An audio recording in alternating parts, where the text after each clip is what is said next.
오늘은 느헤미야 강의 12번째 시간으로 느헤미야 5장 8절로 13절 말씀을 통해 신앙에는 하나님을 경외함이 있어야 합니다 라는 제목으로 말씀을 전하며 12번째 시간에 주시는 은혜를 이 시간 함께 받고자 합니다. 율법은 동적인 형제들에게 이자를 받는 것 자체를 강하게 금하고 있는데, 백성의 지도자인 귀족과 민장들은 율법의 정면으로 위배하며 흉년으로 어렵고 힘든 상황에 있는 형제들에게 이자를 받았다라고 했습니다.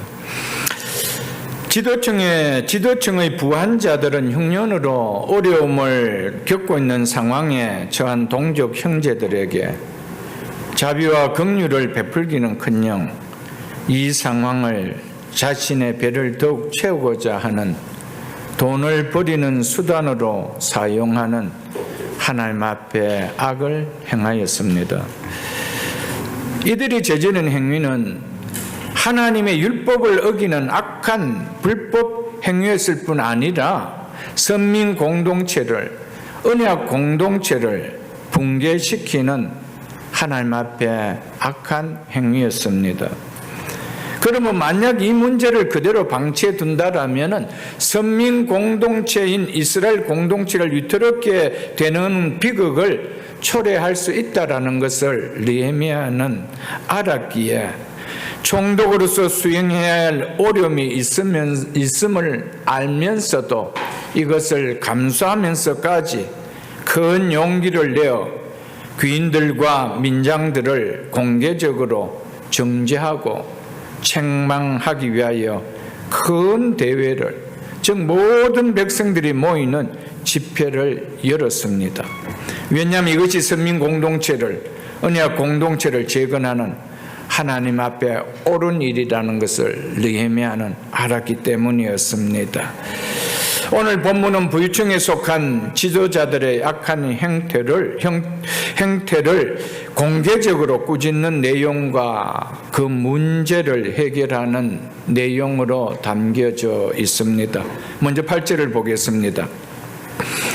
그들에게 이르기를, 우리는 이방인의 손에 팔린 우리 형제 유다 사람들을 우리의 힘을 다하여 도로 찾았거늘 너희는 너희 형제들을 팔고자 하느냐?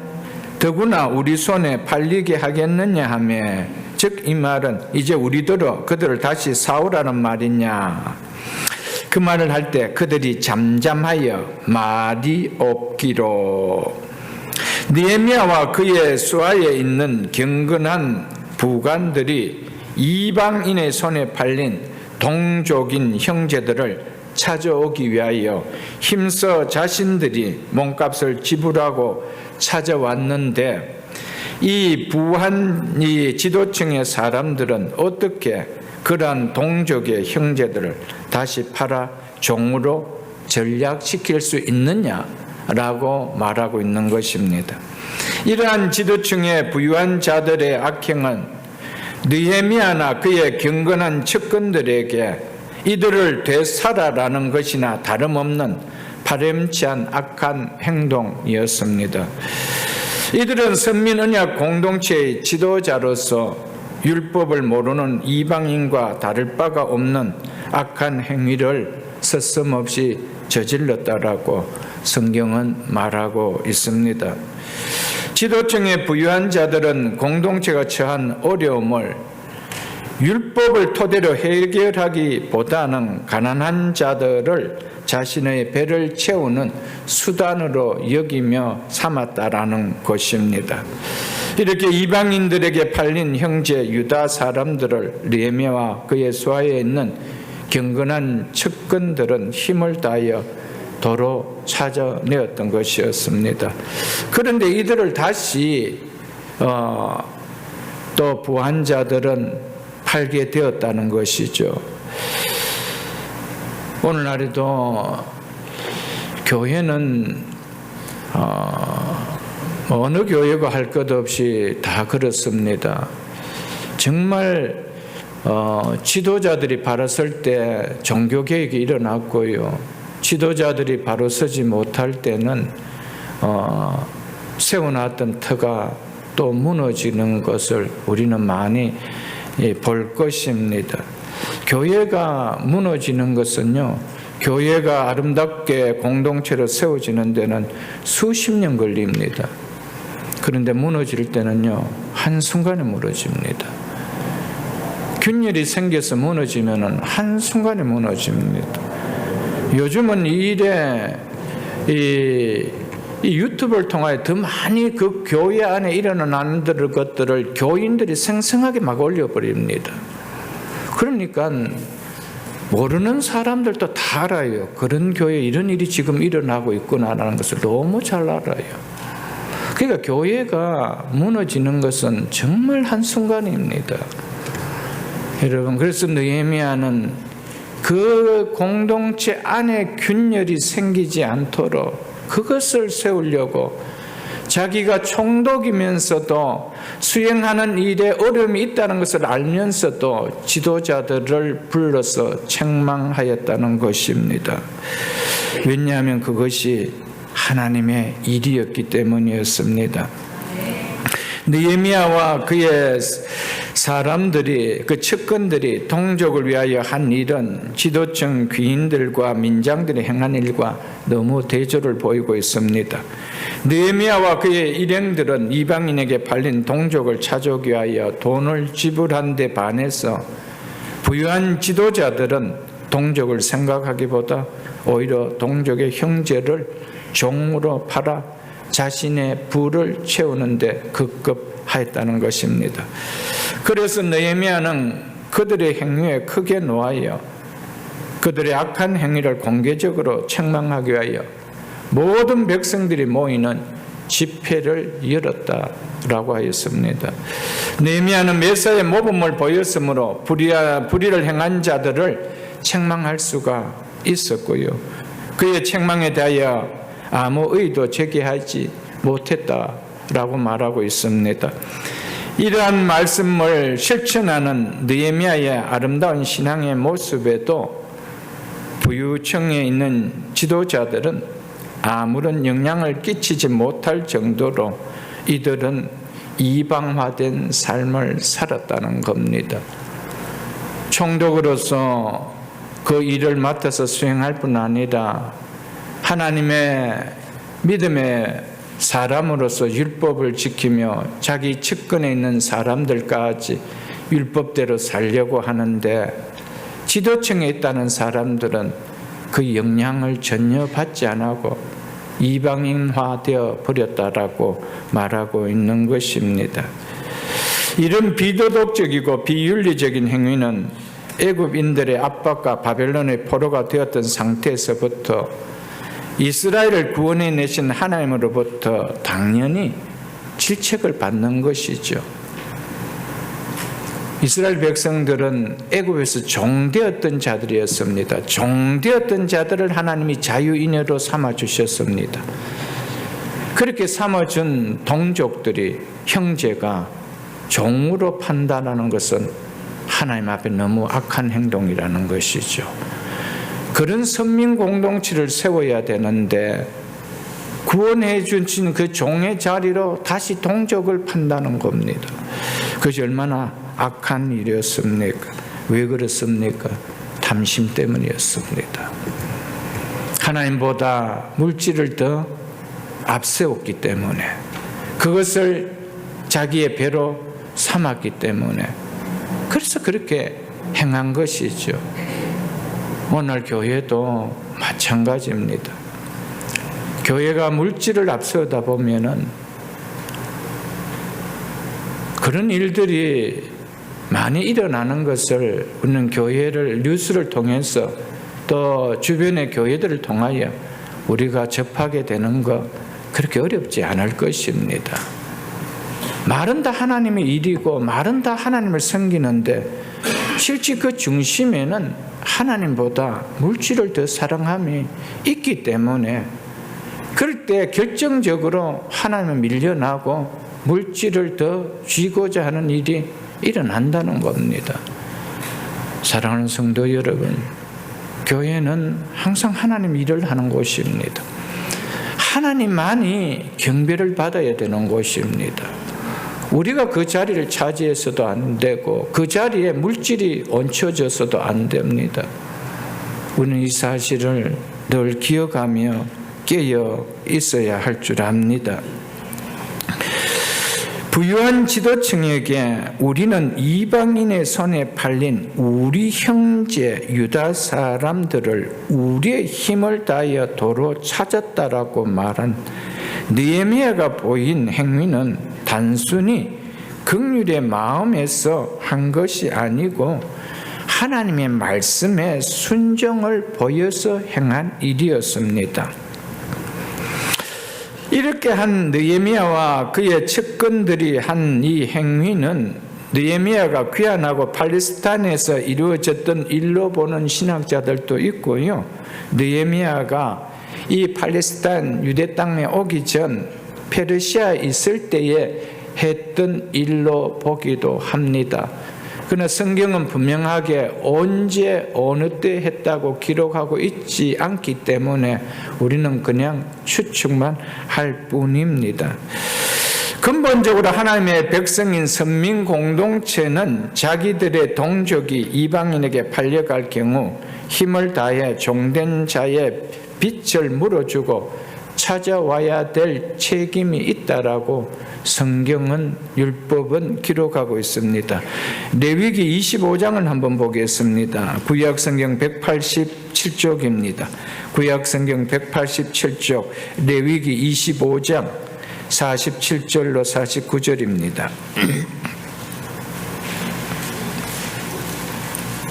레위기 25장 47절로 49절입니다.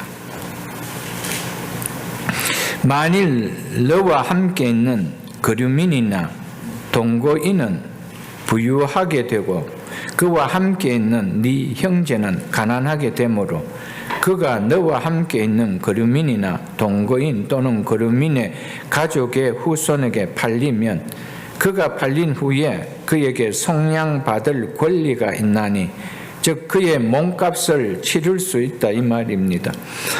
그의 형제 중 하나가 그를 속량하거나 또는 그의 삼촌이나 그의 삼촌의 아들이 그를 속량하거나 즉 그의 몸값을 치르거나 이 말입니다. 그의 가족 중 그의 살부치 중에서 그를 속량할 것이요 그가 부하게 되면 스스로 속량하게 되며 이렇게 말씀하고 있습니다. 이것은 이방 민족과 다른 하나님의 자비와 긍휼을 친히 체험했던 선민 이스라엘 공동체만의 선민 언약 공동체만의 모습이라는 것입니다. 이스라엘은 지난날 애굽의 종됐던 자들이었습니다. 그래서 누구들 중에 이방인에게 포로로 종으로 팔려가게 되면은 너희 형제는 반드시 값을 지불하고 사와야 된다. 이것을 율법은 기록하고 있습니다. 이것은 이방 민족의 그들의 행위와는 너무 다르다는 겁니다. 하나님 백성은 다르다는 거예요. 그래서 선민이라고 하는 거예요. 거룩한 백성이란 말이에요. 내가 거룩하니 너희도 거룩하라. 그 거룩한 공동체, 선민 공동체를 하나님은 세우기로 꿈꾸고 바벨론에 포로된 그들을 다시 유대 땅으로 보내서 선민 공동체를 세우려고 하는데 거룩한 공동체가 아니라는 겁니다.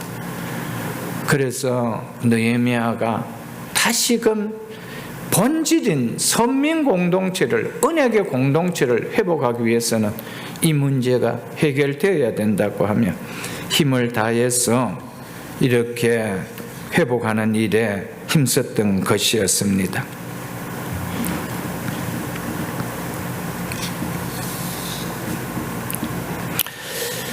그 선민 공동체에서는 가까운 혈족이 이방인에게 종으로 팔리게 되면은, 그래서 어려움에 처하게 되면은 그 팔린 몸값을 지불하고 그를 반드시 자유인으로 해방시켜줘야 됩니다.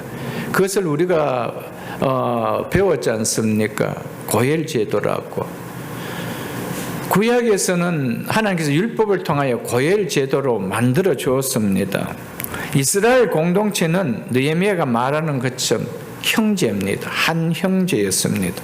그래서 동족이 어려움에 처하면 도와야 할 의무가 당연히 있었습니다.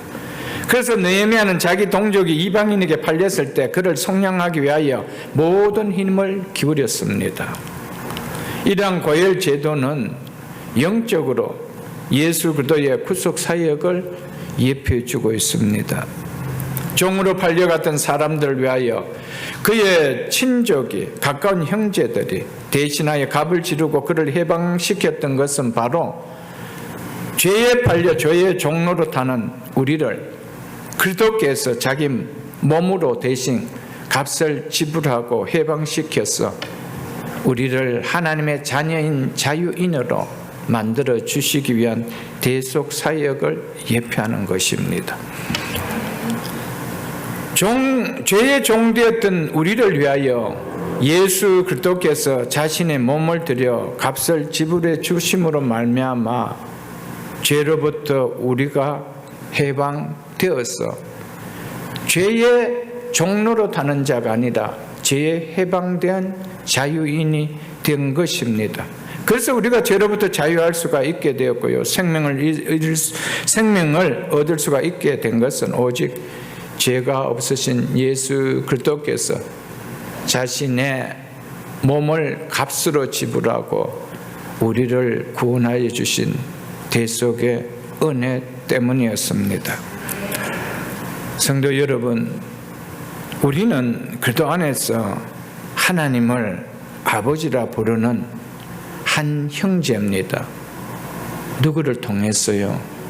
예수 그리스도께서 당신의 몸을 값을 지불하고 우리 한 사람 한 사람은 동일한 값을 지불하고 동일한 은혜로 구원해 주신 한 형제라는 겁니다. 따라서 우리는 형제된 지체가 어려움에 처하고 어려움을 당한다라면은 무관심하지 않고 도움의 손길을 펼 수 있어야 합니다. 특별히 죄로 인해서 고통을 당한다라면은 서로 협력하여 그 죄에서 벗어날 수 있도록 기도도 해주고 말씀으로 권면해주고 믿음으로 설 수 있도록 해 주셔야 합니다. 우리가 성도 간에 서로 형제의 사랑을 나눌 때 우리 하나님 아버지를 기쁘시게 하고 세상 사람들 앞에서 하나님께 영광을 돌리게 됩니다.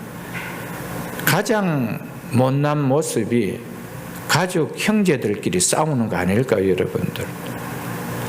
어릴 때는 잘 모르는데 커서 부모의 재산 문제로 형제들이 싸우고 법정에 고발하는 거 볼 때 그게 어때요, 여러분들?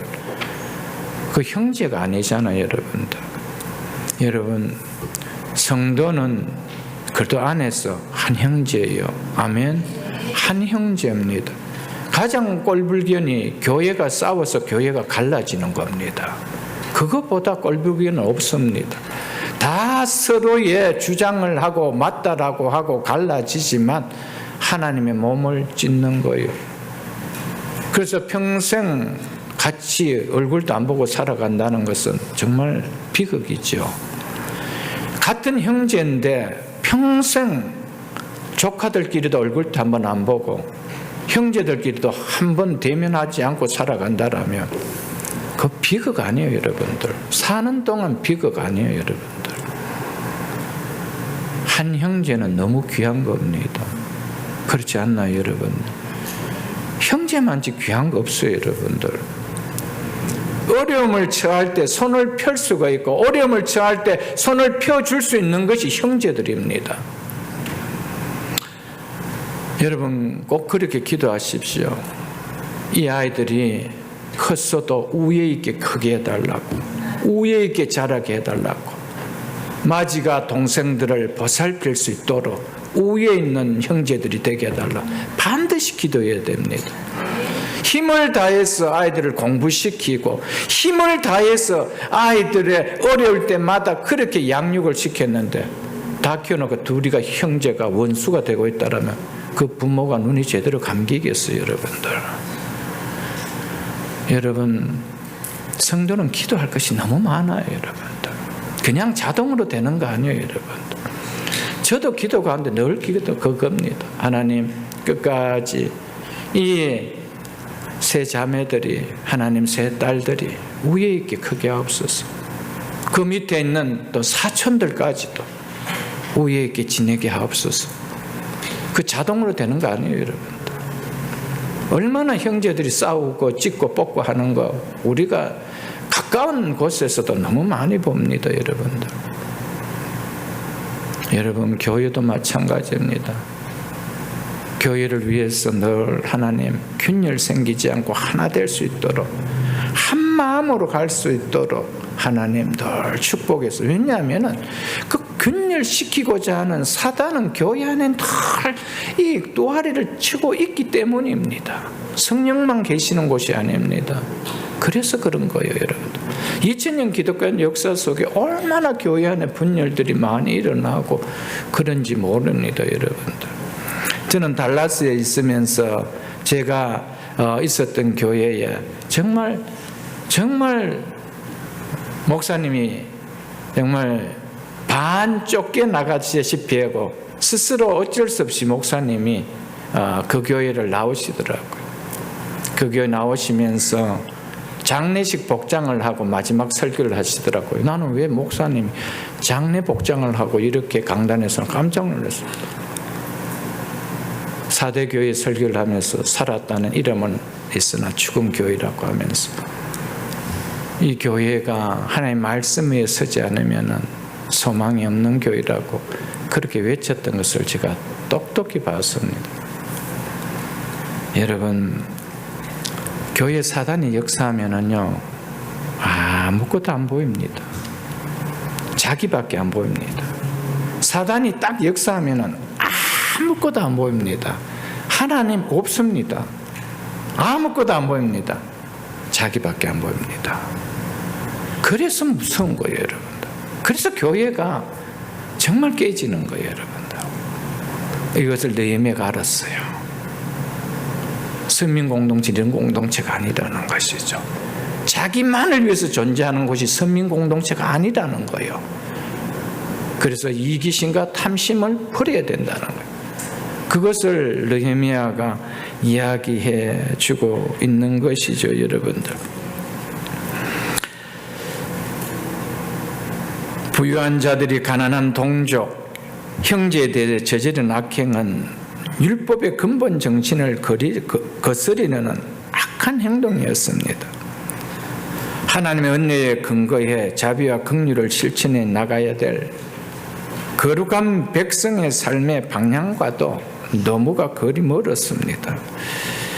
이러한 행위는 선민 언약 공동체를 대립으로 조장하여 분열을 가져오게 하는 그 시기에 느헤미야는 이를 막기 위해서 자신의 그 행해야 될 총독의 그런 일들에 어려움이 있다는 것을 감수하면서도 이 전체가 모이는 그런 대회를 열었다라고 말하고 있는 것입니다. 우리는 이방인 손에 팔린 우리 형제 유다 사람들을 우리의 힘을 다하여 도로 찾았거늘 너희는 너희 형제를 팔고자 하느냐? 더구나 우리 손에 팔리게 하겠느냐 하며, 라면 느헤미야는 형제를 형제로 보지 않고 자기의 배를 채우는 수단으로만 여긴 부유층 지도자의 그 행위에 분노했다는 것입니다. 형제를 형제로 인식하지 못했다는 겁니다. 이것이 느헤미야로 하여금 분노하게 했던 이유였습니다. 느헤미야의 책망을 들은 그들은 자신들의 무죄를 입증하기는커녕 변명할 말 한마디 찾지 못하고 잠잠하였다라고 말했습니다. 아마도 느헤미야의 책망을 듣고 이들은 동족 가난한 형제들의 상대로 해서 높은 이자를 취하고 또 이들 종으로 삼고 종으로 파는 자신들의 죄악이 너무나도 명백하게 부끄러운 일임을 깨달았기에 잠잠했던 것이었습니다. 요한복음 8장 7절에서 9절에 보면 예수님께서 가늠하다 잡혀온 한 여인을 향해서 하나님께서 잡아온 유대인들을 향해서 이런 이야기를 했습니다. 너희 중에 죄가 없는 자가 먼저 돌로 치라 하시고, 이렇게 했을 때 그들이 이 말씀을 듣고 마음에 가책을 느껴 이 말씀을 듣고 양심에 가책을 느껴 어른으로 시작하여 젊은이까지 하나하나씩 나가고 오직 예수와 그 가운데 섰는 여자만 남았더라라고 했습니다. 단장이라도 누군가 한마디에 돌을 치자라고 하면은 돌을 칠 것과 같은 그런 다 돌을 들고 있는 상황 속에서 너희 중에 죄가 없는 자가 먼저 돌을 치라는 주님의 말씀 앞에 양심의 가책을 받았다는 것이죠. 자신들도 동일한 죄인이라는 것이죠. 여러분, 양심의 가책이 느껴지지 않으면 변화는 없습니다. 절대로 일어날 수 있는 문제가 아닙니다. 그러니까 이 부유한 층에 있는 지도자들도 느헤미야가 말을 할 때 가책을 받은 거예요. 그러니 잠잠했다는 겁니다. 잠잠했다. 우리가 왜 그랬다 하는 변명도 하지 않고 그냥 잠잠했다는 겁니다. 사랑하는 성도 여러분, 하나님께서는 우리에게 늘 말씀하실 때 말씀을 전하는 저 자신부터 시작해서 우리 모두는 말씀이 나를 향한 말씀인 것을 꼭 기억해야 됩니다. 또 어떤 분은 그렇게 하죠. 오늘 나를 위해서 집중적으로 이렇게 타겟을 삼아 말씀을 전해다. 절대 그렇지 않습니다. 모든 사람들이 똑같습니다. 모든 사람들이 다 그런 마음을 갖고 있습니다. 저도 말씀을 볼 때, 말씀을 준비할 때 이 말씀을 통하여 본다면 전할 자신이 없는 자입니다. 그러나 말씀을 전해야 되는 종으로 하나님이 세워주셨기에 성령의 힘을 입고 전할 뿐이고 또 말씀을 전하고 또 돌아보고 그러는 것이죠. 여러분, 우리가 신앙생활 하면서 수년을 신앙생활을 해오면서 말씀의 가책, 양심의 가책이 느껴진 적이 얼마나 있어 봤습니까? 그 어떤 말씀 앞에 내 양심에, 내 마음에, 내 삶에 그런 가책이 느껴져 본 적이 있느냐는 것이죠. 여러분, 이것이 없으면 도를 들었던 그대로 생각했던 그대로 집행해 나갑니다. 그러나 그것을 내려놓고 그렇게 하지 않을 수 있었는 것은 말씀을 통해 그 양심에 찔림이 있어서 그런 거예요. 우리의 신앙에 변화가 있으려면 반드시 이게 있어야 됩니다, 여러분. 오늘 9절을 보겠습니다. 이어서 9절을 보겠습니다. 내가 또 이르기를 앞에서 잠잠하였는데 또 내가 이르기를 이러죠. 잠잠하였다는 것은 자신의 잘못을 깨닫고 있다는 의미죠. 그러나 그 정도의 인식으로는 완전히 악행을 끊어내기에는 느헤미야가 미흡하다라고 여기기 때문에 또 다시 강도를 높여 잘못을 책망하며 결단을 촉구하기 위하여 내가 또 이르기를 이렇게 이야기하는 겁니다.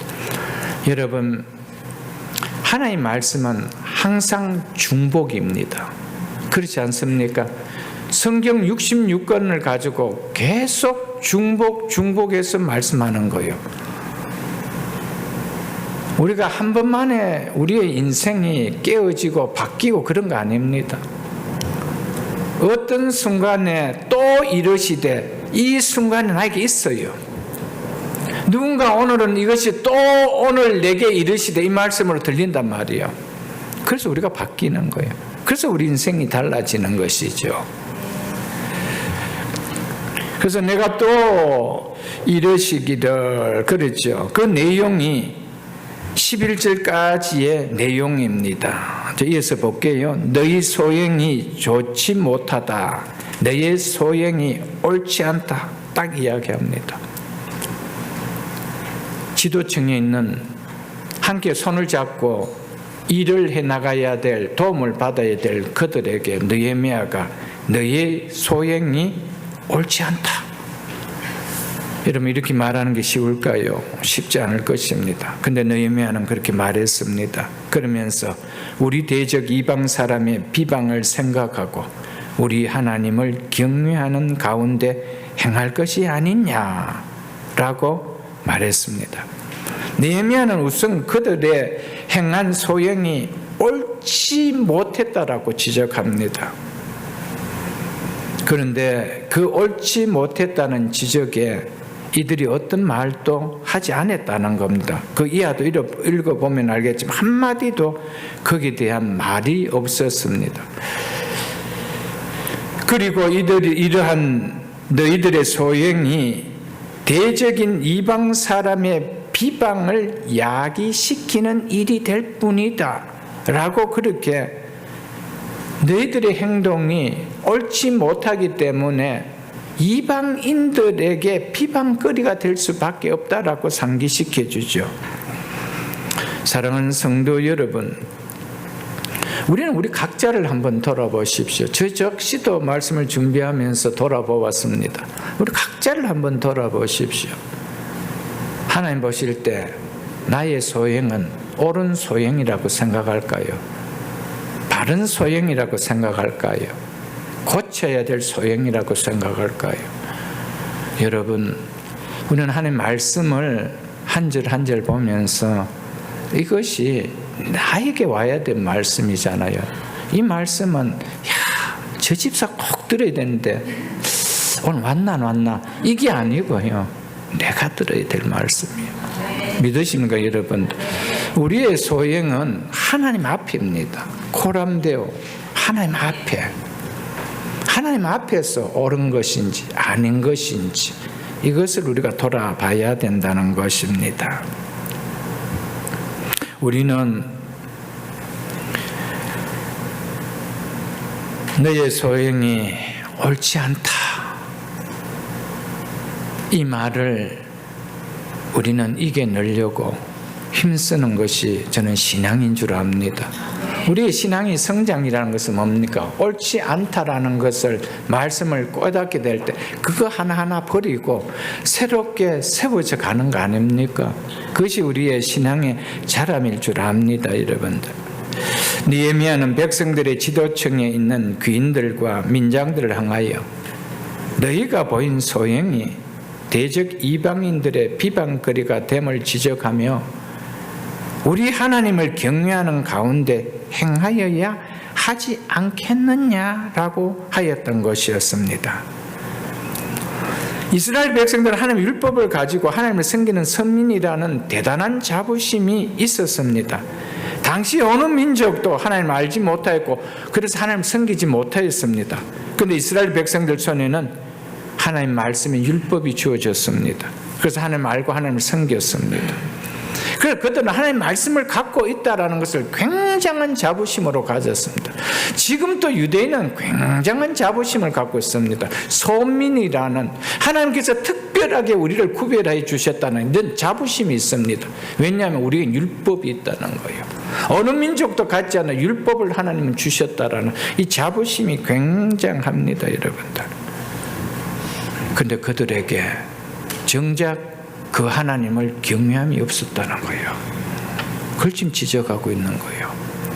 그러니까 이방인들과 다를 바가 뭐가 있느냐는 거예요.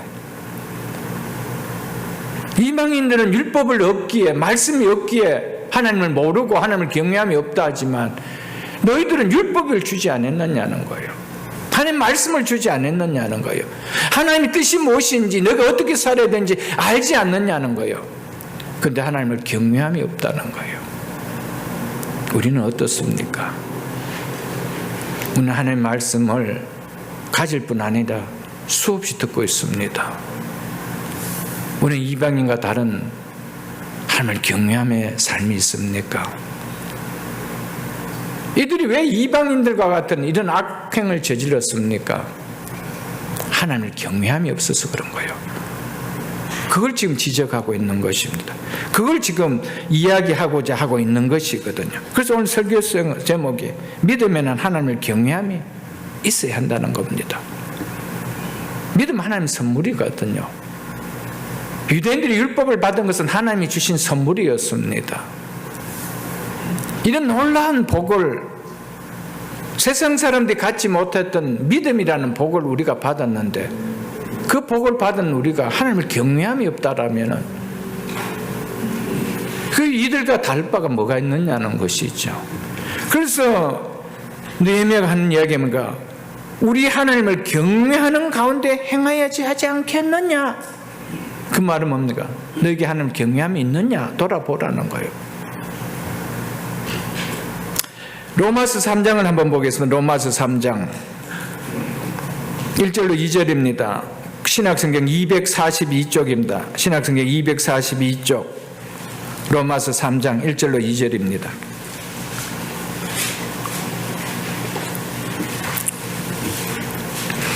로마서 3장 1절로 2절입니다.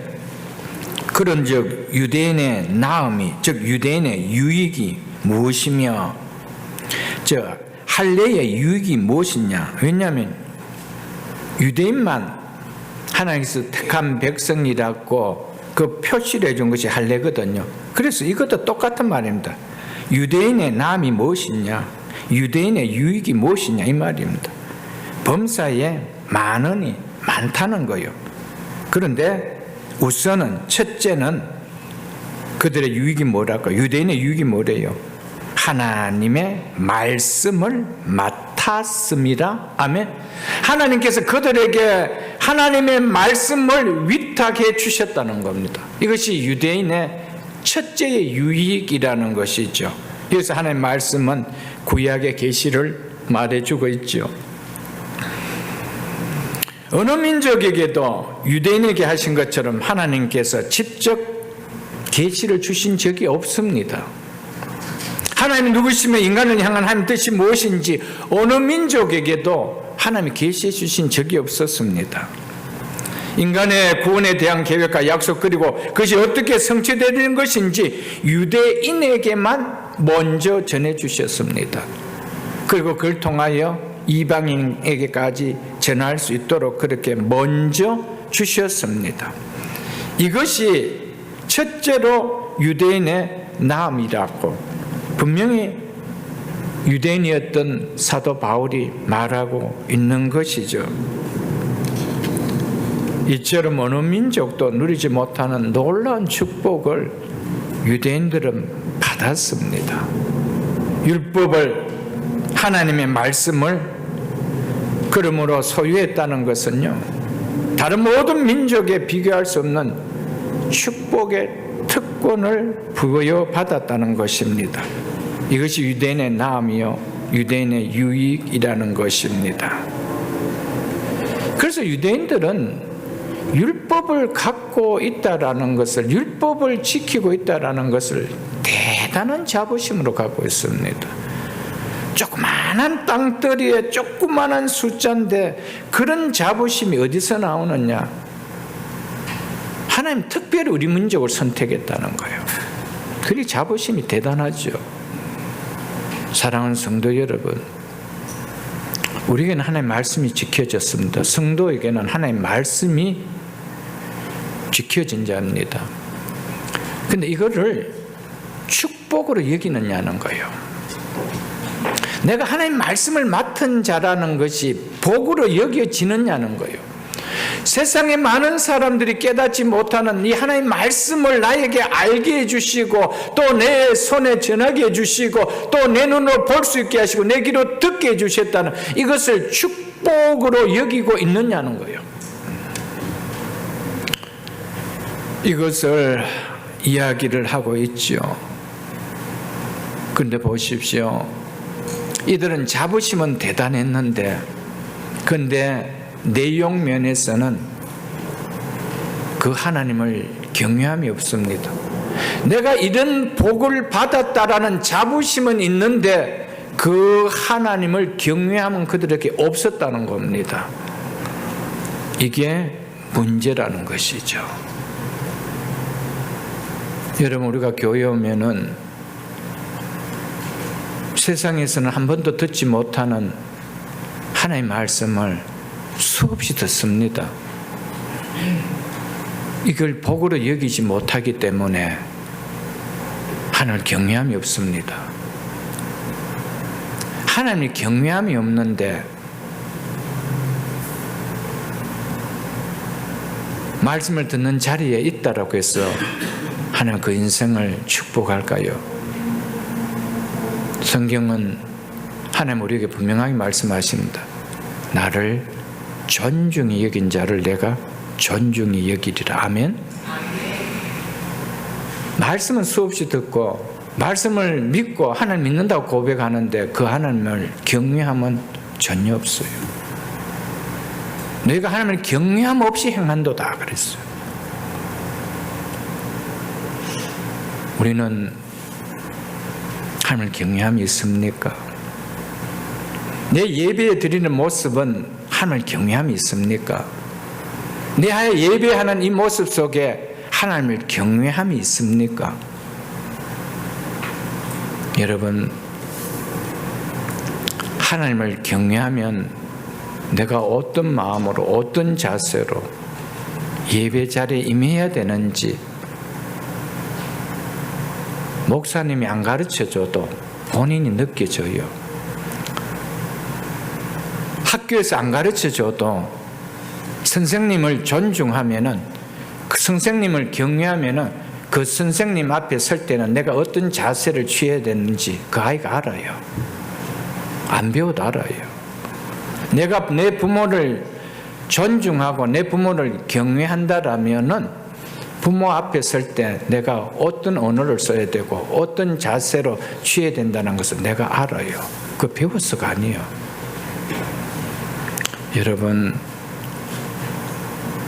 우리 속에 하나님을 경외함이 있는가 돌아봐야 됩니다. 믿음에는 하나님의 경외함이 있습니다. 이게 반드시 있습니다, 여러분들.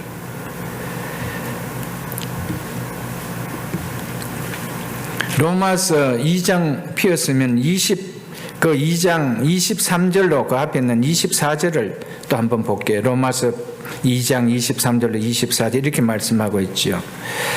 율법을 자랑하는 네가 율법을 범함으로 하나님을 욕되게 하느냐?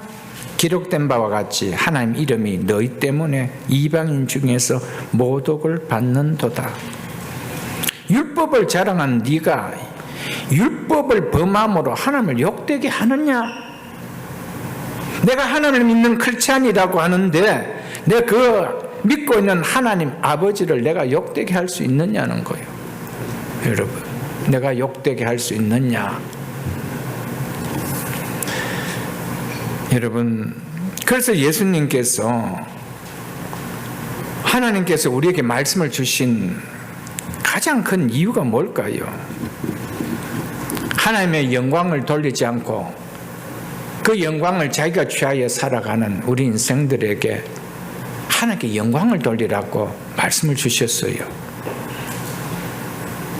그래서 예수님께서 마태복음 5장 16절에 보면 우리에게 이와 같이 너희 빛을 사람에게 비추게 하여 그들로 너희 착한 행실을 보고 하늘에 계신 너희 아버지께 영광을 돌리게 하라 그랬어요.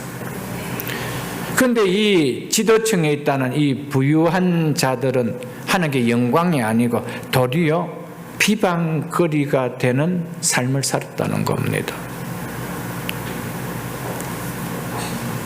사랑하는 성도 여러분, 개육주의 신앙의 가장 큰 핵심은 삶을 이야기합니다. 삶. 개육주의 신앙에서 가장 중요하게 여기는 것은 예수 믿고 난 이후의 삶을 강조합니다. 그래서 교리 하나하나가 하나님을 바르게 깨달으면은 삶이 변화가 나타난다는 것이죠. 그냥 두리뭉실하게 나 예수 믿어요, 나 교회 다녀, 그게 아니라는 것이죠. 그래서 사람의 첫째 되는 목적이 뭐냐? 사람의 첫째 되는 목적은 하나님을 영화롭게 하고, 우리 죽은 이후에 영화롭게 하는 것이 아니요, 예수 믿고 나서 우리의 사람들은 첫째 목적이 뭔지 깨달아지는데, 그게 뭐냐? 내가 살아있는 동안에 하나님을 영화롭게 하고. 그러니까 무엇을 가장 강조하느냐? 삶을 제일 강조합니다. 삶을 제일 강조합니다. 여러분, 계획주의 신앙생활, 계획주의 교회에서 신앙생활 하면서 삶이 엉망이다 그러면 그건 아니에요, 여러분들. 그걸 가장 강조하는 겁니다, 여러분들.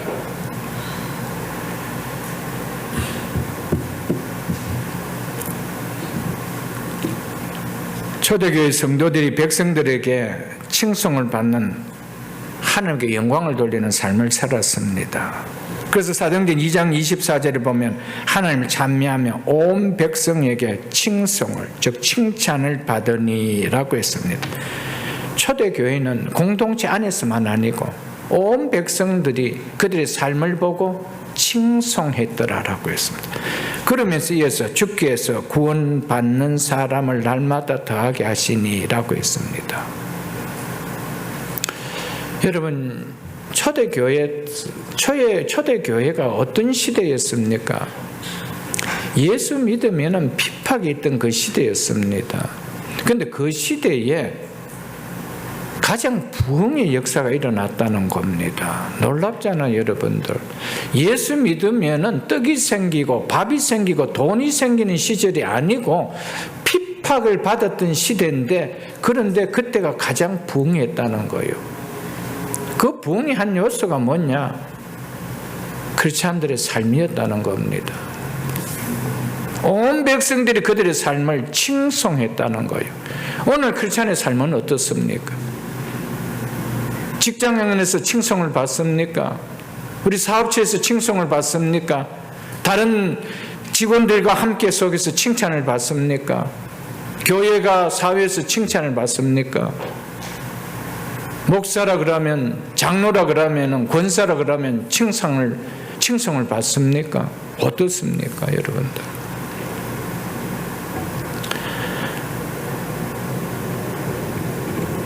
하나님을 경외함이 없어서 그런 거예요. 코람데오의 신앙이 아니라서 그래요.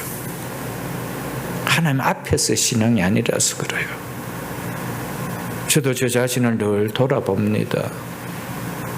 여러분, 예수 믿고 천국 가는 것이 목적이 아니에요, 여러분들. 그것이 목적으로 여기는 사람은 이 땅에서 아무렇게나 살아갑니다. 어차피 나는 예수 믿었기 때문에 천국 가니까. 근데 성경은 절대로 한 면만 이야기하고 있지 않습니다. 다양한 면으로 구원을 이야기해 주고 있습니다. 사랑하는 성도 여러분, 우리의 삶이 구원받은 사람으로서의 삶이 맞는지, 그것이 내 믿음이 증거가 되어야 된다는 것이죠.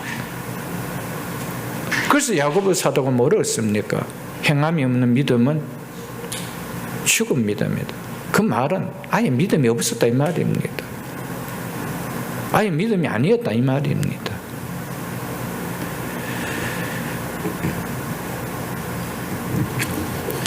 사랑하는 성도 여러분, 그래서 우리가 늘 우리를 돌아봐야 될 것이 뭐냐? 내가 하나님을 믿는데 하나님을 경외함이 내 속에 있는지를 돌아봐야 돼요. 그게 믿음이요. 난 하나님을 경외함이 있는가? 하나님을 경외함이 없으니까 그렇지 않으면 뭐하죠? 사기치는 거요. 뭐 하지요? 거짓말 하는 거요. 뭐 하지요? 도둑질 하는 거요. 남에게 악한 행동을 하는 거요. 하나님을 경외함이 없어서 그런 거예요. 경외한다는 것은 두려워한단 말입니다. 무서워서 벌벌 떠는 것이 아니고 너무 존귀한 분위기에 두려워한단 말이에요. 그 마음이 있어야 되는데 그 마음이 없으니까 예배도 아무렇게나 드리는 거예요. 그 마음 속에 그게 없는 거예요. 교회를 떠나서 6일간의 생활도 그냥 내 좋은 대로 하는 거예요. 그리고 마지막에 내가 예수를 믿으니까 난 천국 갈 거다. 그런 생각은 또 자신만만하기도 하거든요. 사랑하는 성도 여러분, 우리는 정말 하나님의 놀라운 은혜로 정말 당신의 사랑하는 독생자 예수 그리스도께서 십자가에 당신의 생명으로 그 당신의 몸으로 값을 지불하고 우리를 하나님의 자녀로 삼아준 성도가 맞다라는 생각이 든다라면 우리가 종되었던 죄의 종되었던 삶 속에 그 생활을 또 습관화처럼 따라가는 삶이 과연 사라질 수 있을까? 혹 사라진다 하더라도 하나님 앞에 그 문제를 가지고 회개가 나오지 않을까? 여러분, 신앙은 항상 내 삶이 답을 해주는 거예요. 그걸 우리가 꼭 깨닫고 살아가야 됩니다. 그래서 생각하는 것도 말하는 것도 추구하는 것도 관심 두는 것도 소망 두는 것도 자녀를 양육하는 것도 비즈니스 하는 것도 가정생활도 세상에 살아가는 방식도 믿지 않는 세상 사람들의 눈에 뭔가 우리와는 좀 다르네, 다른 곳이 있네, 이런 생각이 들게 만들어야 된다는 것이죠. 하나도 다른 것이 없네. 왜 예수를 믿어야 되지? 왜 교회에 나가야 되지? 그런 궁금증을 던져주지 못한다라면 누가 복음을 받겠어요? 초대교회는 그 궁금증을 던져줬어요. 그래서 그들이 교회를 나온 거예요. 그래서 온 백성이 그들을 칭송했더라, 칭찬했더라, 그리스도인들을 다 칭찬했더라, 이렇게 나옵니다. 여러분, 우리는 그들과 뭔가 달라야 돼요. 그들 눈에 뭔가 다르다, 뭔가 하는 게 좀 다르네, 살아가는 방식이 좀 다르네, 이런 궁금증을 던져줘야 되죠. 그런데 정말 해피하네, 그런데 해피하네, 그런데 하나님께서 복을 주시는지 뭔가 잘 되네, 이게 느껴지는 것이죠. 그렇지 않나요, 여러분들? 사랑하는 성도 여러분, 이 땅을 살아가는 삶이 믿지 않은 세상 사람들과 구별되는 점이 전혀 없으면서 단지 택함 받았다는 이유 하나만으로 자신을 구원받은 자녀로 생각한다면 이는 자신뿐 아니라 하나님의 이름을 믿지 않은 사람들에게 비방거리를 제공하게 되는 모습이 된다는 것을 꼭 기억하십시오, 여러분들.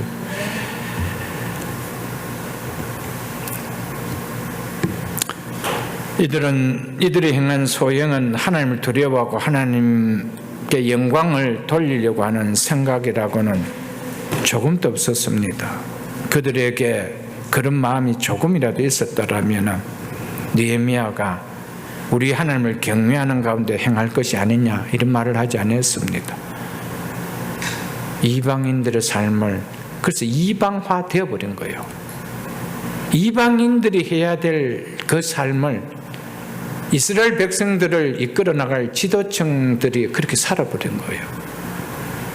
그래서 우리 하나님을 경외하는 가운데 행해야 될 것이 아니라, 다른 번역에 보면 살아야 될 것이 아니냐, 이래 나왔습니다. 여러분, 우리는 하나님을 경외하는 가운데 살아가야 됩니다. 하나님을 경외하는 가운데 자녀들 양육해야 되고, 하나님을 경외하는 가운데 직장 생활을 하셔야 되고요, 비즈니스 생활을 하셔야 되고요, 자녀들은 하나님을 경외하는 가운데 학교 생활을 하게 가르쳐야 됩니다. 하나님을 경외함을 잃어버리면 정말 아무것도 아닙니다. 뭐만 있습니까? 우리는 율법을 가졌다, 나 교회 다닌다, 나 하나님 믿는다.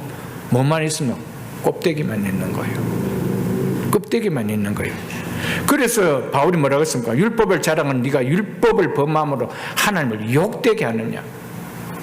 그래서 껍데기만 붙들고 있는 사람을 통하여 교회가 욕을 자꾸 얻어먹잖아요, 여러분들. 그렇지 않습니까, 여러분들? 우리는 신앙을 느헤미야서를 보면서 한 말씀 한 말씀이 정말 누구에게가 아니고 나 자신에게 하는 말씀으로 들으십시오. 하나님의 말씀이 들릴 때 그 삶에 진정한 은혜와 진정한 축복이 임한다는 사실을 우리는 꼭 기억할 수 있기를 주의 이름으로 축복합니다. 그래서 느헤미야가 하는 이야기의 핵심은 뭐냐면은 하나님의 경외함이 없기에 이것이 이 공동체가 균열이 일어나는 근본의 문제가 바로 이것이다. 그래서 15절 하반절에 보면 느헤미야가 이렇게 이야기합니다. 나는 하나님을 경외함으로 이같이 행하지 아니하고 라고 했습니다. 나는 이렇게 살았다. 그래서 하나님을 경외함이 뭐라는 겁니까? 답이라는 겁니다. 하나님을 경외함이 동족인 형제를 사랑하지 않는 이 문제를 해결할 수 있는 참된 해법이다. 이걸 이야기해 주고 있는 것이죠, 여러분들.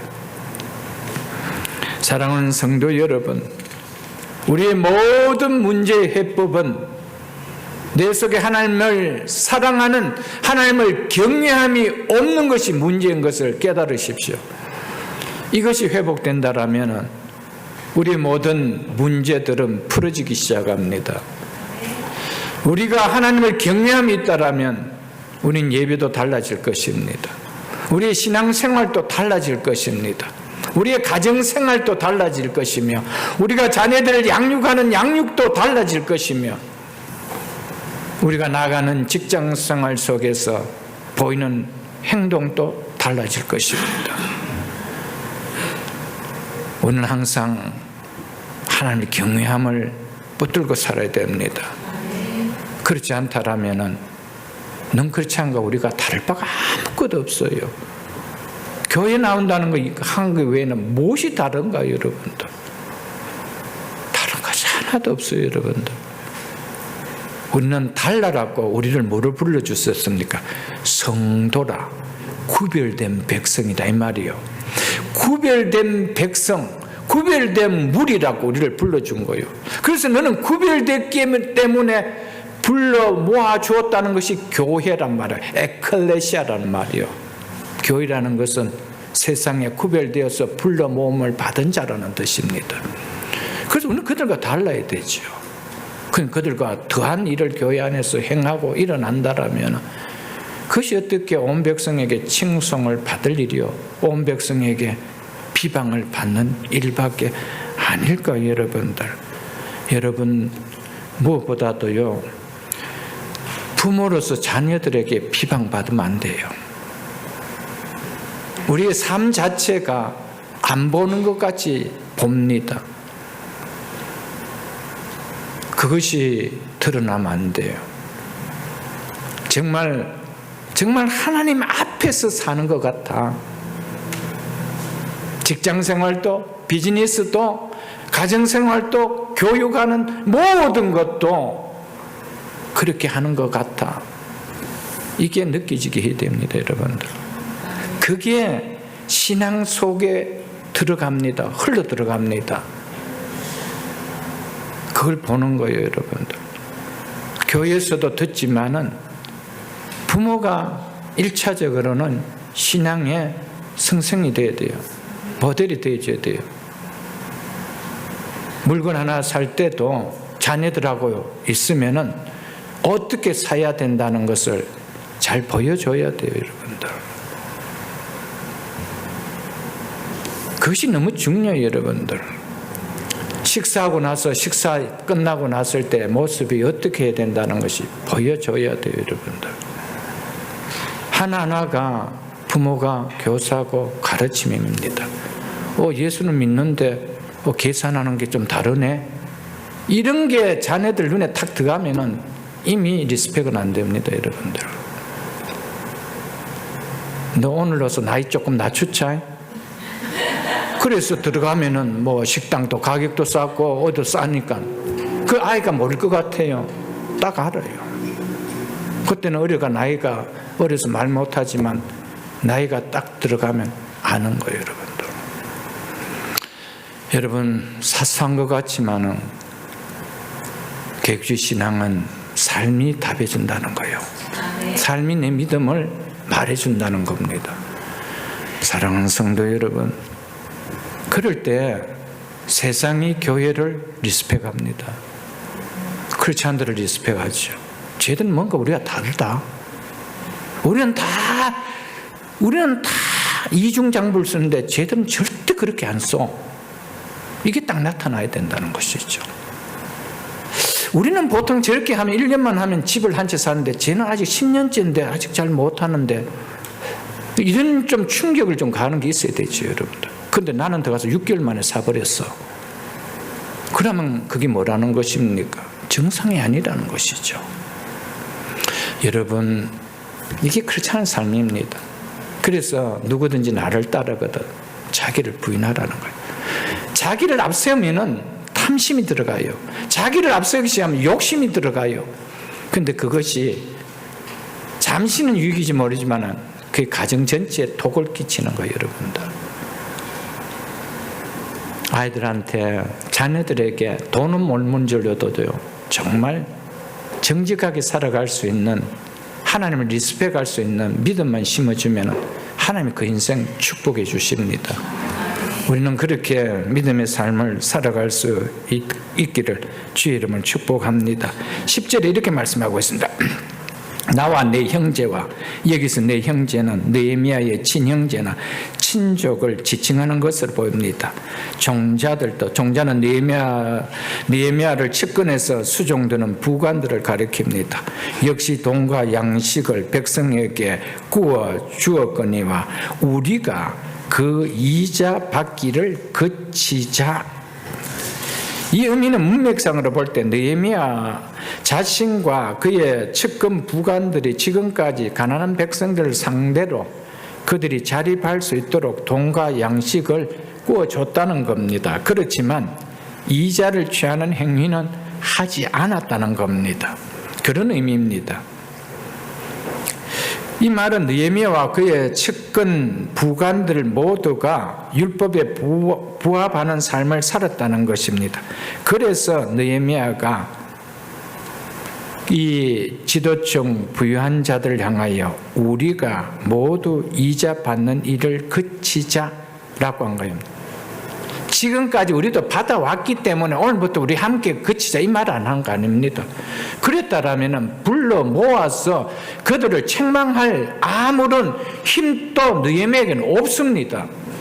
지금까지 우리가 그들이 어려울 때 도와줬지만은 우리는 지금까지 받은 적이 없다.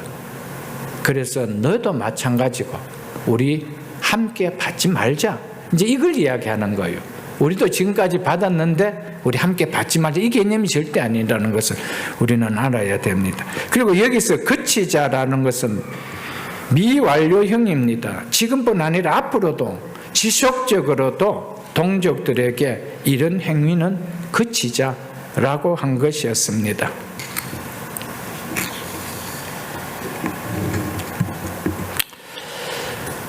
느헤미야가 이 삶을 살지 않았더라면 그렇게 하자 했을 때 부유층에 있는 사람들이 뭐라고 말하겠습니까? 총독이 니나 잘하지, 이렇게 이야기하지 않겠어요, 여러분들. 그런데 이들은 그것을 받아들였습니다. 여러분, 이게 굉장히 중요합니다. 여러분, 우리나라도 마찬가지고 어느 나라든지 역사를 보면 그렇잖아요. 집권하는 정당들이 처음에 신선한 미를 보이기 위하여 항상 어떤 국민들에게 어필을 받기 위하여 개혁운동을 하지요. 개혁운동합니다. 이게 나쁘니까 이걸 개혁하겠다. 이거 막 법을 고치고 뭐 이래서 개혁하겠다 이래 나옵니다. 근데 시간이 지나면은 자기 측근들부터 시작해서 부패에 연루되기 시작했다는 뉴스들이 막 쏟아져 나옵니다. 그럼 그 개혁이 힘을 얻을까요? 못 얻을까요? 못 얻습니다. 그리고 집권 후는 어떻게 됩니까? 다 줄줄이 감방에 들어가죠. 그래서 개혁이 안 되는 거예요. 누가 개혁할 수 있습니까? 깨끗해야 개혁할 수 있습니다. 아무 사람한테 걸리는 거 없어야 개혁할 수 있는 거예요. 그런데 개혁하겠다고 나서는 사람들 청문회에 올라가서 다 이 장관 되고 저 장관 되는 사람들 청문회 할 때마다 비리가 보통 비리들이 아니잖아요, 여러분들. 그 사람들이 무슨 개혁할 수 있다는 겁니까? 여러분, 개혁은 느헤미야 같은 사람이 하는 거예요. 우리는 하나님을 경외하였기에 그렇게 행하지 않았다. 여러분, 그렇지 않은 세상을 개혁할 수 있어야 됩니다. 교회는 세상을 향하여 개혁할 수 있는 외침을 할 수 있는 곳이 되어야 됩니다. 본이 되어야 됩니다. 분명하게 그렇게 살아야 됩니다. 할 수만 있다면 신실한 크리스찬들이 정말 요직이 들어가야 돼요. 그래야 청문을 해봐야 뭐 까발려봐야 시간만 아까운 거예요. 자기들 자료 찾는다라고 시간만 낭비되는 거예요. 그렇게 만들어줘야 되는 것이죠. 여러분, 신앙은 삶이 답해줍니다. 믿음은 현실의 삶이 답해준다는 것을 우리는 늘 느헤미야를 통하여 좀 기억하며 살아갈 수 있기를 주의 이름으로 축복합니다. 11절을 보겠습니다. 그런즉 너희는 그들에게 오늘이라도 공동번역은 오늘 단장이라도 이렇게 나오고 NIV와 새번역에서는 단장 이렇게 표현해 놨습니다. 오늘 단장 그들의 밭과 포도원과 감람원과 집이나 너희가 구워준 돈이나 양식이나 새 포도주나 기름의 100분의 1을 돌려보내라 하였더니, 느헤미야는 먼저 부유 지도층 중에 가난한 사람에게 생활에 필요한 동, 곡식, 포도주, 기름 등을 빌려주면서 밭이나 포도원이나 감람원이나 집을 저당 잡고 있는 자가 있다면 앞으로가 아니고 지금 당장 이것을 돌려주라고 그랬습니다. 지금 당장. 아울러 이자를 받는 것을 금하며 이런 것들을 빌려주면서 받은 모든 이자도 돌려주라 라고 했습니다. 부자들은 돈이나 곡식에 대한 이자만 아니라 포도주나 기름 등 생활품 하나하나까지도 이자를 붙여 가난한 자들을 취했던 것이었습니다. 이자를 받은 사람들에게 월 1%로 환산하여 돌려주라고 했습니다. 1%가 적은 양처럼 보이지만 당시 흉년을 감안하면 그 정도는 가난한 백성들이 살아갈 수 있는 양이었습니다. 이들에게 이러한 일들을 언제 시행하라고 그랬습니까? 오늘 당장, 지금 당장 시행하라고 했습니다. 이 문제가 얼마나 긴박한가를 말해주고 있습니다. 여러분, 언젠간 믿음이 들어오면 되겠지가 아니고요. 우리가 주의 교회를 세우라는 것은 오늘 당장입니다. 우리의 가정을 아름답게 세워가는 것은 오늘 당장입니다. 우리가 늦추면은 거기에 누가 들어올까요? 사단이 들어옵니다. 이런 생각 저런 생각 다 하게 만들어서 그걸 내가 해야 될 이유가 있는가라고 하지 않게 만들어버립니다. 오늘 단장이라고 안 했으면 이들이 했겠습니까? 생각해보니까 돈을 다 잃는 건데, 자기들이 지금까지 자랑하는 그 재산들을 잃어버리는 건데 그걸 하려고 하겠어요. 그래서 지금 단장하라는 거예요. 결단은 미루면은 절대 결단 안 됩니다, 여러분들. 앞으로 잘해도 그 앞으로의 시간이 여러분들 언제 될지 여러분들이 아십니까? 그 앞으로라는 시간 속에 누가 개입합니까? 사단이 개입하기 때문에 할 이유가 없어지는 것이죠.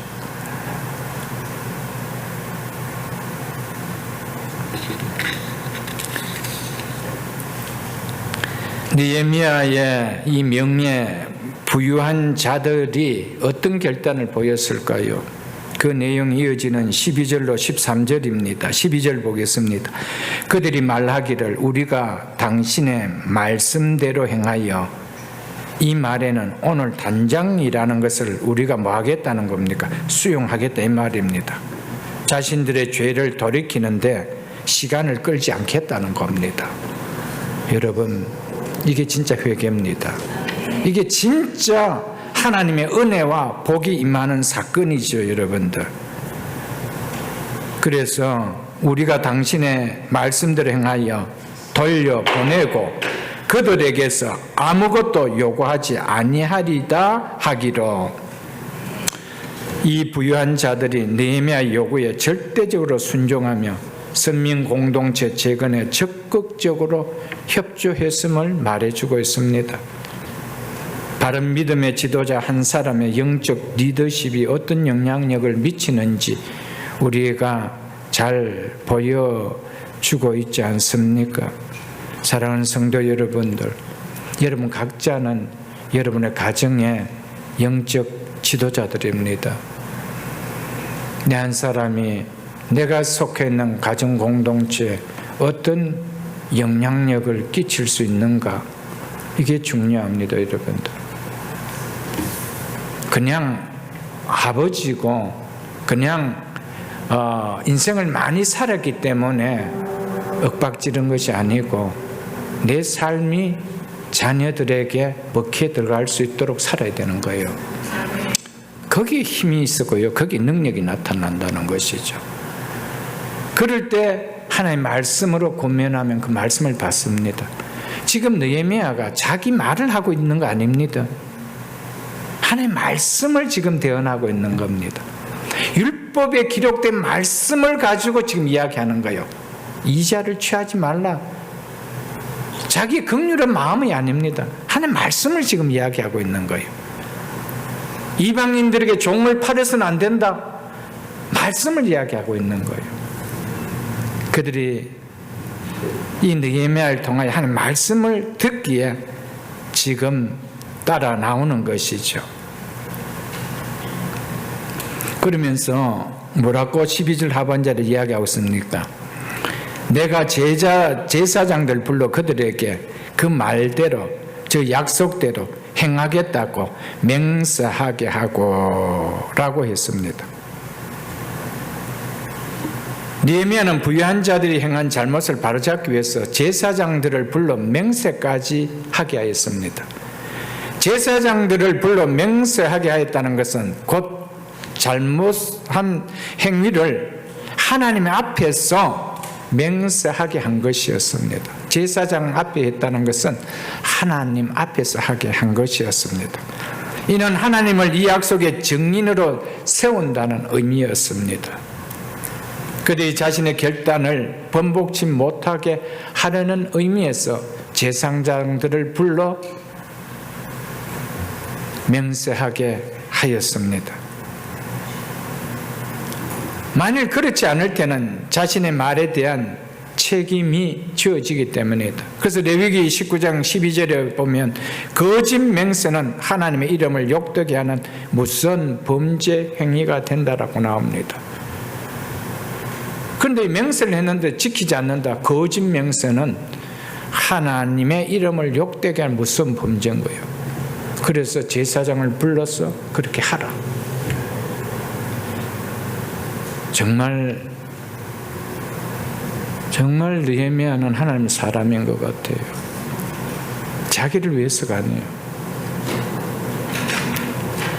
선민 공동체가 어떤 공동체가 되는 것을 알았기에 자신의 사명이 이 귀한 이스라엘 선민 공동체를 회복하는 것을 알았기에 협조를 받으며 이스라엘 공동체를 이끌어 나가야 될 그들을 향하여 단장하라고 호통칠 뿐 아니라 제사장을 불러 하나님 정인되게 하여 명세까지 시켜버립니다. 여러분, 이런 느헤미야가 우리 교회 담임 목사로 오시면 어떻습니까? 두 손 들어 환영입니까? 당에서 난리가 나겠습니까?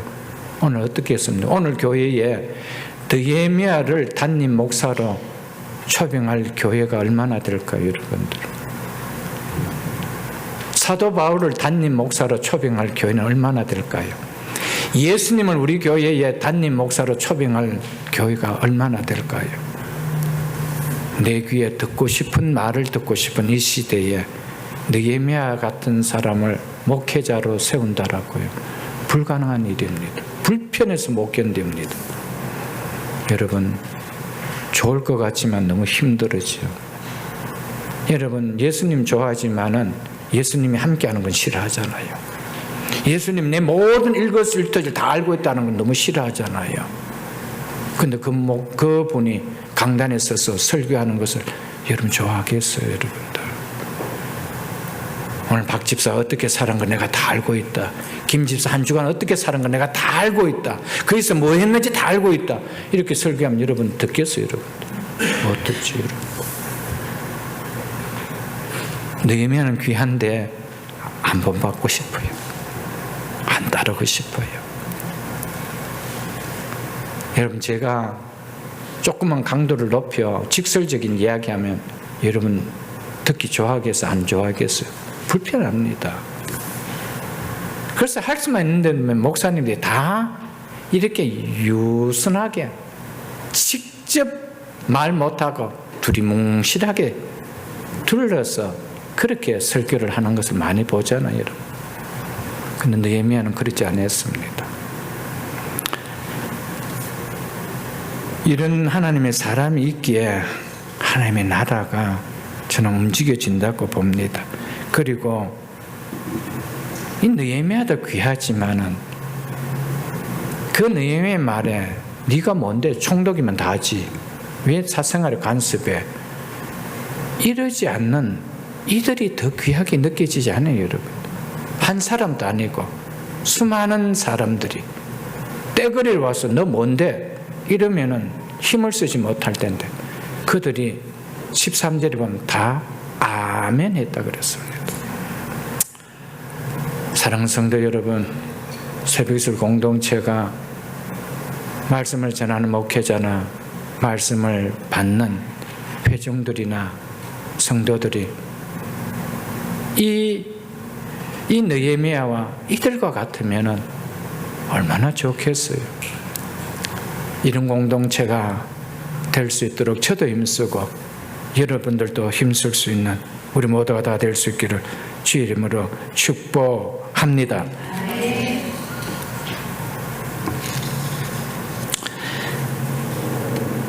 느헤미야는 자신의 말을 하지 않았습니다.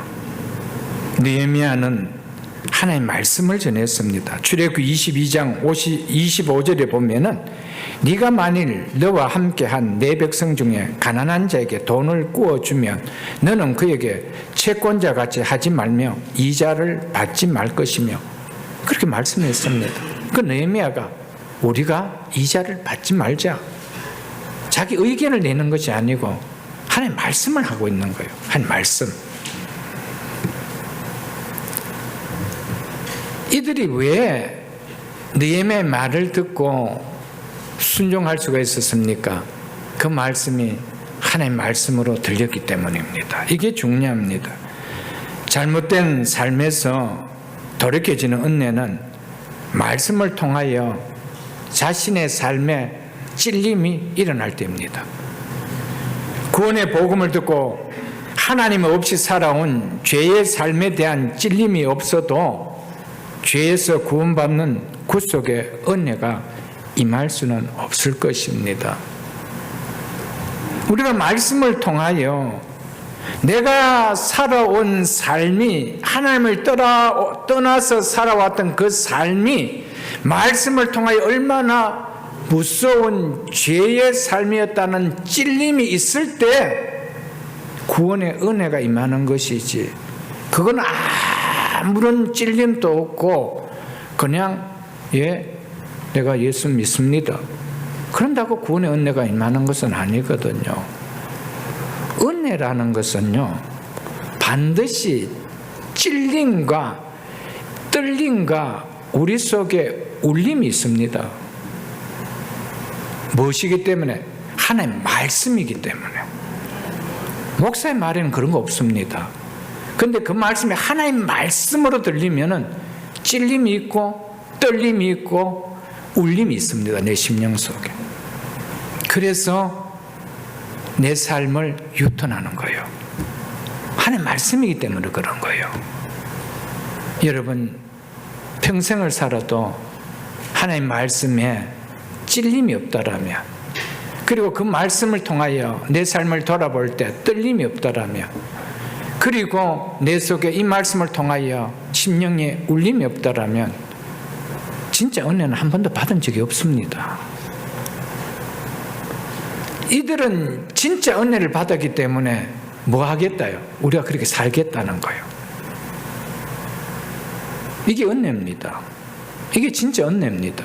왜요? 찔림이 있었기 때문에, 떨림이 있었기 때문에, 두려움이 있었단 말이에요. 그러니까 뭐죠? 유턴한단 말이에요. 그러니까 그 삶을 끊을 수 있다는 것이죠. 그런데 한 번도 내 속에 그런 말씀을 통하여 찔림도 없고 떨림도 없고 울림도 없다라면 우리 삶은 변화 없습니다. 저렇게 살아야 되는 거 맞는데 라고 하지만 내 속에 떨림이 없어요. 두려움이 없어요. 그러니까 그냥 씩씩하게 또 살아가는 거예요. 그 말씀을 통하여 이럴 때 이런 은혜가 있다라는 이런 울림이 확 오니까 내가 살아갈 수 있는데 그런 울림도 없어요. 그냥 스쳐가는 소리인 거예요. 그래서 수년을 교회 다녀도 똑같은 생활을 반복해서 똑같이 살아갈 수 있는 이유는 말씀에 찔림이 없고 그 말씀에 두려워하는 떨림도 없고 울림도 없어서 그렇다는 것은 우리는 꼭 기억해야 됩니다, 여러분들. 말씀을 통하여 믿음을 저버리고 살고 있다는 이 삶, 여기에 대한 찔림이 와닿지 않고, 그리고 그 삶의 결론은 어떻다는 두려움, 떨림이 없다라면, 그리고 그렇게 살 때에 유턴할 때 주어진다는 울림이 우리 속에 없다라면 유턴하겠어, 안 하겠어? 안 합니다. 회개가 없습니다. 똑같습니다, 여러분들. 이들이 어떻게 돌아설 수가 있었습니까? 말씀에 그렇게 살았던 삶이 하나님 앞에 죄라는 찔림이 있어서 그래요. 그리고 그 삶을 살 때 13절에 볼 때 하나님께서 내 인생 속에 어떻게 하시는지 그 두려움이 와닿은 거예요. 그러니 그렇게 살겠습니다라고 하는 것이죠. 사랑하는 성도 여러분, 말씀을 통하여 내가 살아온 행위와 내 삶의 모습이 잘못되었다는 것이 깨달아지지도 와닿지도 않은데 그러한 삶과 행위를 내 생활에서 끊어내고자 하는 결단이 일어나겠습니까? 일어나지 않습니다. 그것이 잘못되었다는 것이 찔림으로 와닿아야 되고요.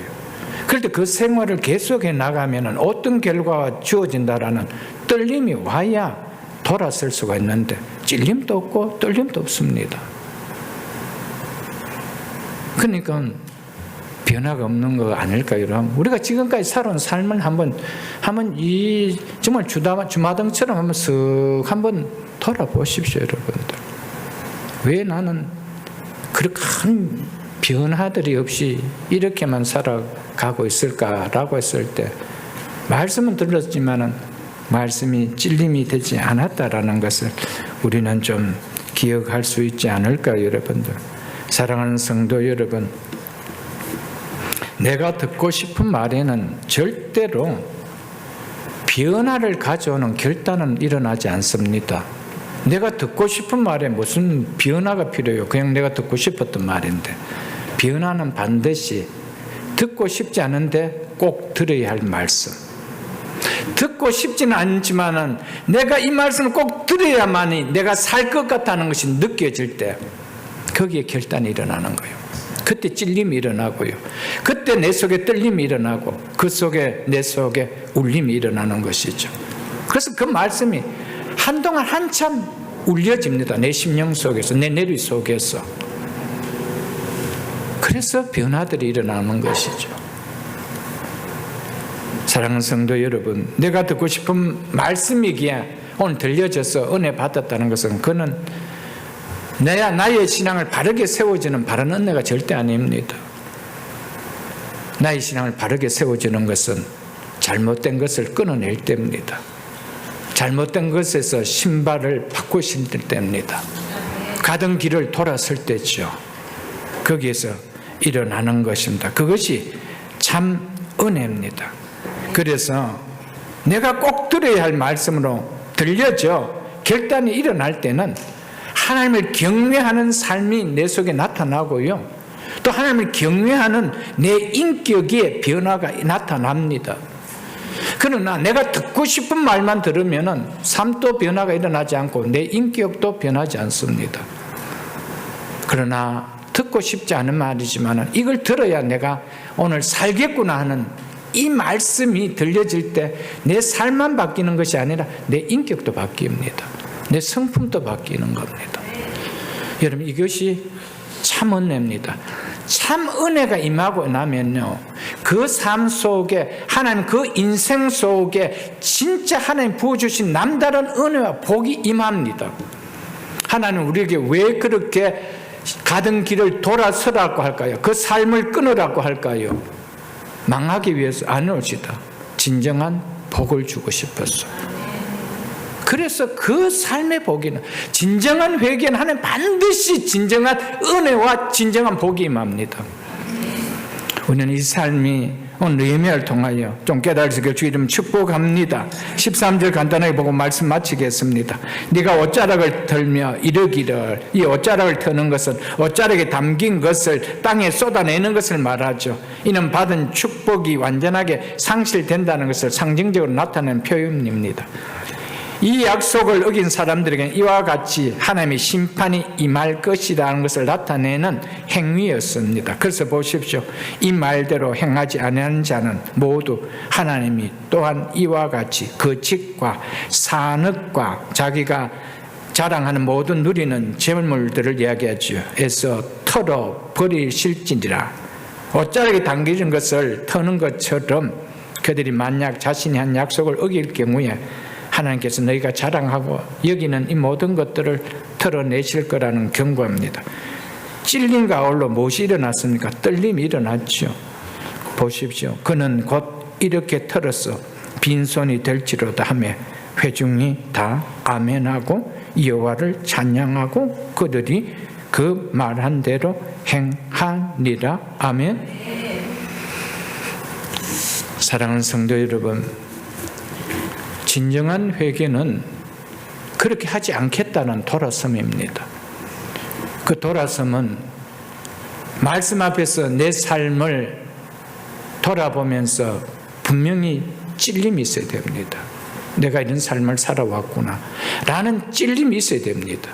이것을 죄로 여기지 못하고 살았구나. 하나님 말씀 앞에 비춰보는 이게 하나님 앞에 정말 하나님을 경외함이 없었던 죄였구나. 하나님을 경외함이 없기에 이렇게 살 수밖에 없었던 죄였구나. 이 이 찔림이 있죠. 그리고 이렇게 계속 살아간다라면은 하나님께서 이렇게 행할 수밖에 없구나. 이 말씀이, 하나님의 말씀을 들려 내 속에 떨림이 일어난다는 거예요. 두려움이 일어나는 거예요. 우리 신앙은 맨날 들어도 뭐 괜찮던데, 뭐 나는 괜찮던데, 아무렇지도 않던데, 이게 만성이 되어버리는 거예요. 이게 완전히 구덕살 베기듯식으로, 굳은 살 베기듯식으로 베겨버린 거예요. 그게 두려워할 줄 모르는 거예요. 그러니까 그 말씀이 내 속에 울림이 없어요. 이게 시간이 지나면서 늘 울려야 돼요. 아, 내가 이래 살아야 되지, 이래 살아야 돼. 그럴 때, 울림이 있을 때 뭐가 일어나죠? 살려고 하는 힘씀이 일어난다는 겁니다. 그렇지 않으면 오늘 설교도 오늘로써 끝입니다. 그냥 지나가면은 오늘 설교 내용이 무엇인지 하나도 내 머릿속에서는 지워져 버리죠. 그것도 또 한 번도 또 더해 설교 들음이 없다라면은 그냥 지나가는 것이죠. 2024년도가 지나가는 것처럼 오늘 설교도 한편은 그냥 지나가 버리는 거예요. 내 인생 속에 어떤 말씀 나에게 유익되지 못한다라는 것이죠. 여러분, 사랑하는 성도 여러분, 마지막 결론에 뭐라고 말하고 있습니까? 다 아멘하고 여호와를 찬송하고 백성들이 그 말한 대로 행하였느니라. 아멘. 참 믿음이 뭡니까? 말씀에 순종하여 행하는 거예요. 아무리 말씀을 듣지만은 행함이 없다라면은 그 말씀은 뭡니까? 나에게 믿음도 아니고 신앙도 아닌 거예요, 여러분들. 참 회개는 말씀에 순종을 보이는 겁니다. 그때에 하나님 그 인생 속에 주시는 은혜와 인생 속에 주는 남다른 축복이 있는 거예요. 왜냐하면 그것은 하나님의 축복받을 수 있는 그릇을 내가 준비했기 때문입니다. 삶에 유턴하는 참된 회개 없는 진정한 축복의 그릇은 예비되지 않을 것입니다. 말씀을 맺겠습니다. 신앙에는 하나님을 경외함이 있어야 합니다. 사랑하는 성도 여러분, 하나님을 경외함이 신앙의 핵심입니다. 하나님을 경외함이 없기 때문에 죄에서 돌아섬도 없고요, 내 삶에 변화되고자 싶은 마음도 없는 거예요. 하나님을 경외함이 있다라면 내가 이렇게 살아서는 안 되지, 내가 아이들 이렇게 키워서는 안 되지, 내가 이렇게 생활해서는 안 되지, 돌아보게 되는 거 아닐까요? 우리 남은 인생 속에 하나님을 경외하는 신앙으로 하나님 앞에 아름다운 모습을 보이는 축복받는 인생이 다 될 수 있기를 주의 이름으로 축복합니다.